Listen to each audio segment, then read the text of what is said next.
ఆనాడు అంటే కాపుల్లో ఒక బలమైన నాయకుడిగా ఎదుగుతున్నటువంటి స్వర్గీయ వంగవీటి మోహన్ రంగా గారి దగ్గర నుంచి తీసుకుంటే ఎవరైనా కానీ ఒక బలంగా ఒక నాయకుడిగా ఎదుగుతుంటే తెలుగుదేశం పార్టీ ఒక స్వార్థపూరితమైన పార్టీ అని ఆ రోజున ఆయన నిలదీశారు. ఆయనని ఎంత దారుణంగా అధికారంతో హతమొందించారో మీకు తెలుసు. మరి తర్వాత నాయకులు ఎంతమంది ఈ తెలుగుదేశం పార్టీని నిలదీస్తున్న వాళ్ళల్లో పేర్లు చెప్పుకుంటూ వెళ్తే ముద్రగడ పద్మనాభం గారి గురించి మనకు చాలా స్పష్టంగా తెలుసు. ఆయన ఎంత దారుణంగా ఆయన సతీమణిని వాళ్ళ కొడుకుని కాపుల గురించి మాకు న్యాయం జరగట్లేదని ప్రశ్నిస్తే హింసించారో మీకు తెలుసు, మనందరం చూసాం. ఇక ఇప్పుడున్న పరిస్థితుల్లోకి తీసుకొస్తే పేరు నాని గారినే కానీ అంబటి రాంబాబు గారిని కానీ ఈ మధ్య కాలంలో జరుగుతున్నటువంటి ఒక 3 నెలల క్రితం పార్టీ ఏదైనా కానీ తెలుగుదేశంలో ఉన్న కందుకూరు నియోజకవర్గం ఒక దార్కానిపాడులో జరిగినటువంటి ఒక దారుణమైన ఘటన. అక్కడ బలైపోయింది కాపులే. రాంబాబు గారిని చూశారు కదా మీరు, ఏ విధంగా ఆయన మీద ప్రశ్నించటానికి ఆయన వెళ్ళి వాళ్ళ నాయకుణ్ణి అంటే జగన్మోహన్ రెడ్డి గారి మీద సిబిఐ ఇచ్చిన రిపోర్ట్ని కూడా కాదని సిబిఎన్ రిపోర్ట్ పెట్టారు. అంటే చంద్రబాబు నాయుడు రిపోర్ట్ ఫైనల్, సిబిఐని మించిందండి ఈ రిపోర్ట్. ఏమని పెట్టారు? లడ్డూలో కల్తీ జరిగిపోయింది. ఆయన 2 రోజుల క్రితం కూడా ఇదే చెప్తున్నాడు, జరిగిపోయింది అంతే. ఆయన ముద్ర వేసేసాడు, అది ఫైనల్.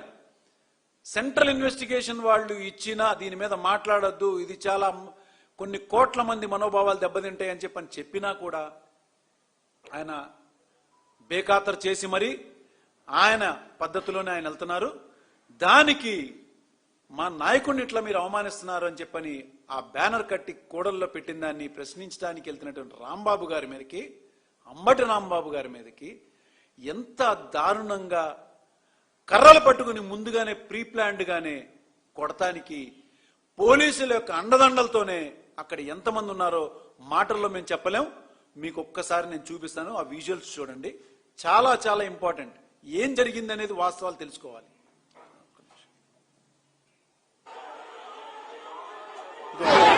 ఒక్కసారి మీరు చూస్తే ఇది అనుకోకుండా జరిగిన సంఘటన లేకపోతే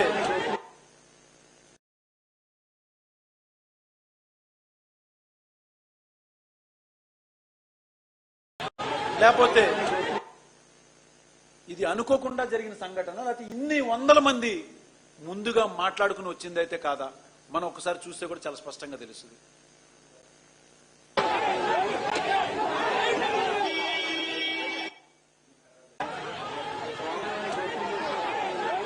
ఎన్ని కర్రలు, రాడ్లు, ఇవన్నీ చూస్తే ఇది ఆయనని అంత దారుణంగా బూతులు తిడుతుంటే వాళ్ళ తల్లిదండ్రుల్ని కానీ వాళ్ళ ఇంట్లో వాళ్ళని కానీ తిడుతుంటే స్పందించలేరండి. చీవుని నెత్తురు ఉన్నటువంటి వాడు ఎవడైనా కూడా స్పందిస్తాడండి. హుషన్ అని అంటే ఎగిరిపోయేటువంటి కోడి కూడా పిల్లల జోలికి వస్తే ఊరుకోదు. అలాంటిది ఈ రాష్ట్రానికి ఆయన ఒక మాజీ మంత్రి, మా కాపు కులంలో చాలా పెద్ద వ్యక్తిగా మేము భావిస్తున్నాం. అలాంటి ఆయన్ని అన్ని రకాలుగా వాళ్ళ కుటుంబ సభ్యులందరినీ బూతులు తిడుతుంటే ఆయన స్పందించి మీరు నన్ను అంటారండి, మీరు చేసే తప్పులని చెప్పని ఆయన ఒక్క మాట అన్నందుకు మీరు తిడతారని చెప్పని అన్నారు. బూతులు ఎవరు మాట్లాడారు ఒకసారి ఆ విజువల్ కూడా మనం చూద్దామండి.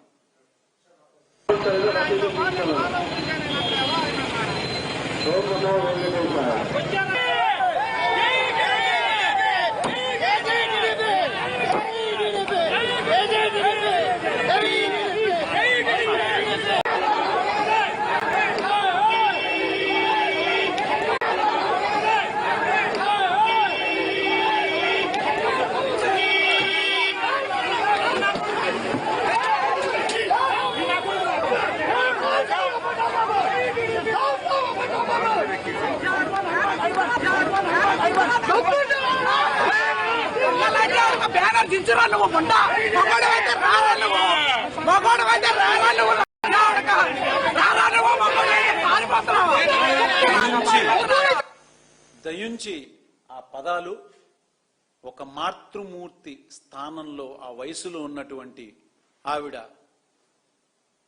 ఆ మహిళ గారి పేరు భీమినేని వందనాదేవి గారు.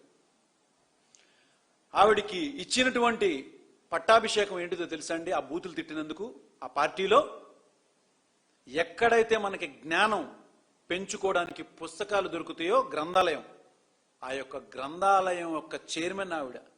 ఇది తెలుగుదేశం పార్టీలో ఇచ్చేటువంటి గౌరవమైనటువంటి పదం, గౌరవమైనటువంటి పదవులు. బూతులు తిట్టాలి, చాలా స్పష్టమైనటువంటి ఇంట్లో వాళ్ళని బూతులు తిట్టాలి.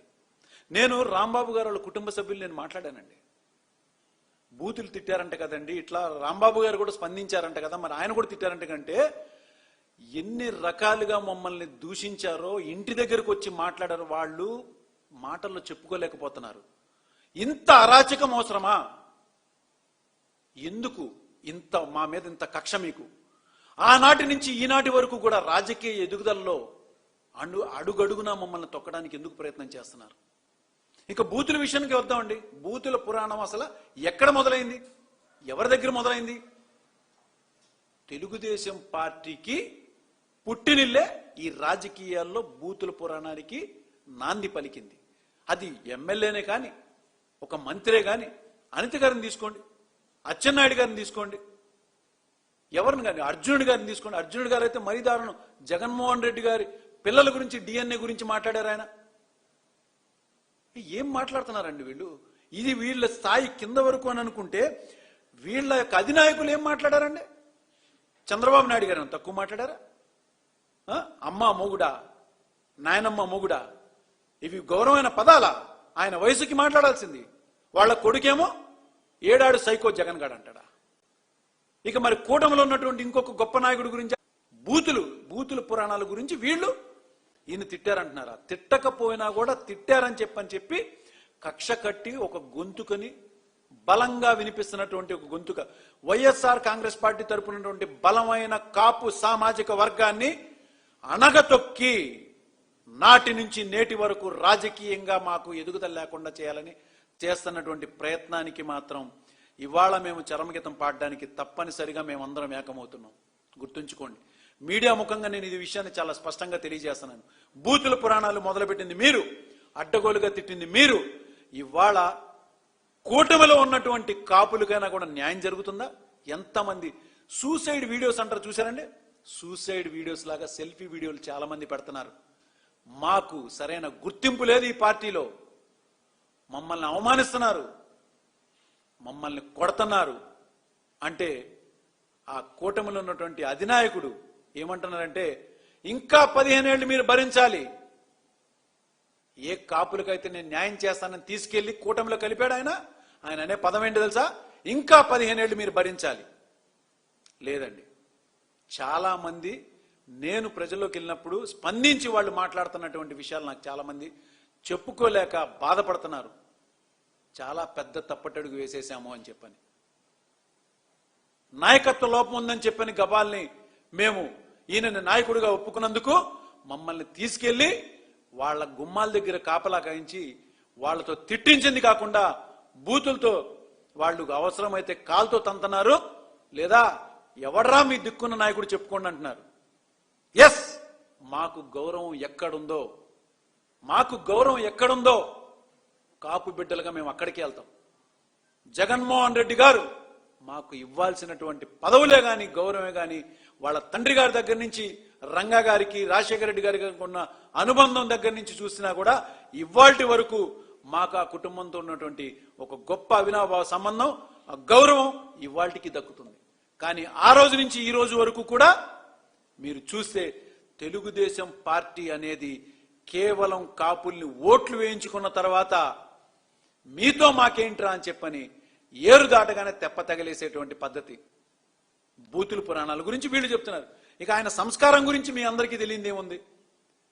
ఏదైతే ఎలక్షన్లో నెగ్గడానికి కేంద్ర ప్రభుత్వంలో ఉన్నటువంటి బీజేపీని వాడుకుని ప్రధానమంత్రి అని కూడా చూడకుండా ఆయన వయసుకి, ఆయన పదవికి, కనీసం వాళ్ళ వాళ్ళ అమ్మగారు 100 సంవత్సరాలు ఆమె, వాళ్ళకి కూడా గౌరవం ఇవ్వకుండా తిట్టినటువంటి ఈ చంద్రబాబు నాయుడు గారు ఆ పార్టీలో ఉన్నటువంటి కార్యకర్తలు బూతుల గురించి మాట్లాడుతున్నారు. ఇంకా గొప్ప విషయం చెప్పమంటారా? ఆ పార్టీలో బాలకృష్ణ. ఇక ఆయన నోరు తెరిస్తే స్త్రీలను చాలా గౌరవిస్తాడు. ఆయన కనిపిస్తే ముద్దు పెట్టేస్తాడు, లేదా కడుపన్న చేస్తాడు. అదే ఆయన నోటెమ్మడి నుంచి స్త్రీలకు ఇచ్చేటువంటి గౌరవమైన పదం. ఇంకా ఆయన కాపుల గురించి వద్దామండి. కాపుల గురించి ఆయన మాట్లాడే పదం ఏంటో తెలుసా?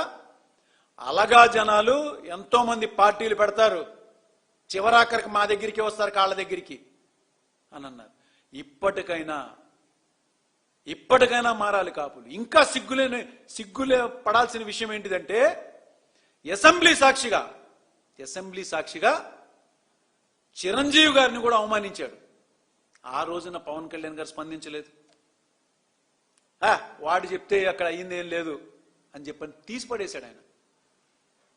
నేను అడుగుతున్నాను, కూటమిలో ఉన్నటువంటి కాపులను అడుగుతున్నా, ఇంకా ఎంతకాలం భరిస్తారు మీరు ఈ అవమానాలు? చాటున వచ్చి నాకు కానీ ఇంకెవరైనా పెద్దలకు కానీ చెప్పుకున్న చాలు. ఇంకా ఈ అవమానాన్ని భరించింది చాలు. ఇప్పటికి జరుగుతున్నటువంటి అరాచకాలను కూడా ఇంకా ఆపకపోతే తప్పనిసరిగా నేను ఈ కూటమి ప్రభుత్వానికి, ముఖ్యంగా తెలుగుదేశం పార్టీకి మేము చెప్తున్నటువంటి స్ట్రాంగ్ వార్నింగ్, కాపులం ఒక్కటవుతున్నాం. కాపులందరం మళ్ళా ఒక్కటయ్యి తిరిగి మీకు పాత రోజులు గుర్తు చేస్తాం తప్పనిసరిగా. బ్లడ్ బుక్ రాజ్యాంగం అనేది మీకు కాదు, రెచ్చగొడితే కాపుల దగ్గర నుంచి వచ్చేటువంటి ఆ రాజ్యాంగాన్ని రాయగలిగేటువంటి కెపాసిటీ మాకొక్కళ్ళకే ఉంది. ఎందుకంటే మేము ఎవరిని కదపం, అందరినీ గౌరవిస్తాం. కానీ మా జోలికి వస్తే మాత్రం పొరపాటును కూడా సహించాం. ఇప్పుడు చివరికి ఆ స్థాయి వచ్చేసింది. ఎలా అయితే అంబటి రాంబాబు గారి మీద చేయించినటువంటి ఆ దాడుల విషయంలోనే కానీ, ఆయనని వాళ్ళ పోలీస్ స్టేషన్లో పెట్టి హింసిస్తున్న విధానమే కానీ, అన్నీ కూడా మేము చాలా జాగ్రత్తగా పరిగణలోకి తీసుకుంటున్నాం. అందరం ఏకమవుతున్నాం. ఏకమయ్యి పెద్ద ఎత్తున మళ్ళా తిరిగి ఉద్యమం మొదలుపెట్టి ఈ తెలుగుదేశం పార్టీని భూస్థాపితం చేసేంత వరకు కూడా నిద్రపోమని చెప్పని నేను తెలియజేసుకుంటున్నాను. జాగ్రత్త.